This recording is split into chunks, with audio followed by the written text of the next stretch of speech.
Hello, my name is Andrew Zarin, and this is a presentation on the democratic peace theory. The democratic peace theory proposes that democratic states rarely have conflict with one another because they have mutual trust and respect. Overall, this has resulted in people believing that democratic states form alliances with other democracies more often than with states that are non-democracies. For this presentation, I read an article by Sebastian Rosado called The Flawed Logic of Democratic Peace Theory. In the beginning, he describes why he believes democracies do not fight one another. His first logic was the normative logic, and it derived from two mechanisms. It's simple: mutual trust and respect. He believes that if two states trust and respect each other, then they will not fight in the end. His second logic was institutional logic, and it was based around this concept of accountability. He believes that since each democratic leader is easily monitored, they do not make big decisions without popular support. There were 5 mechanisms of accountability that Rosado states. The first two are the public constraint and group constraint mechanism. The public constraint mechanism is because the democratic leader listens to the general population, so therefore he has to be able to get support from his population if he wants to continue to stay in office. The group constraint arises because the democratic leaders listens to a certain anti-war group.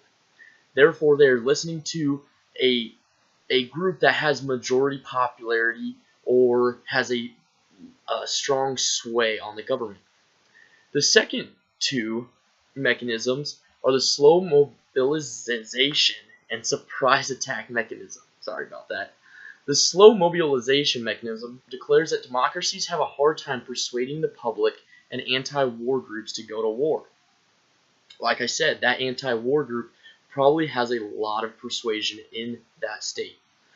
And then the surprise attack mechanism says that since democracies have to make it public that they're going to war, it takes away from the surprise that they are about to attack another democratic state. The fifth and last mechanism that he states under institutional logic is the mechanism that democracies provide information that can avert from wars. How I did this testing of free states fighting free states is by the map, and every state was controlled, and we looked at 3 different regions. In these 3 regions, there were some partly free states, and I had to decide whether or not they were democratic or non-democratic based on the location. In the data that was discovered, the chi-square was 9.977, and the p-value was 0.001585, which is less than 0.05. This number was based because we had a graph. This graph composed of whether or not they were allies or non-allies, and if they were democracies or non-democracies. With this information, we were able to reject the null hypothesis and conclude that there is some relationship between democracies forming relationships with each other more than non-democracies.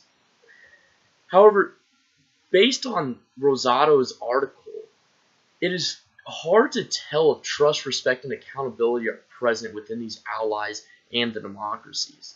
Since these traits are non-statistical, this is hard to tell if this has a factor.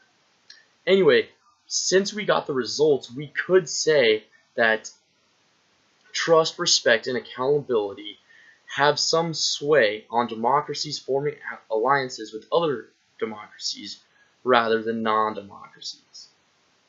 Thank you.